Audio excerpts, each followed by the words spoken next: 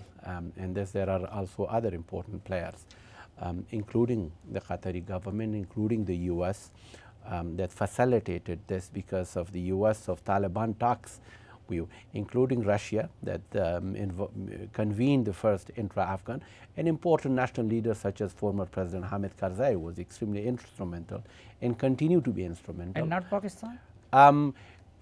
Pakistan did not play a role in the intra-Afghan, but it did play a role in facilitating the U.S. Taliban talks, which then of course helped the intra-Afghan, first intra-Afghan, and it will also help the subsequent intra-Afghan. So Pakistan certainly indirectly.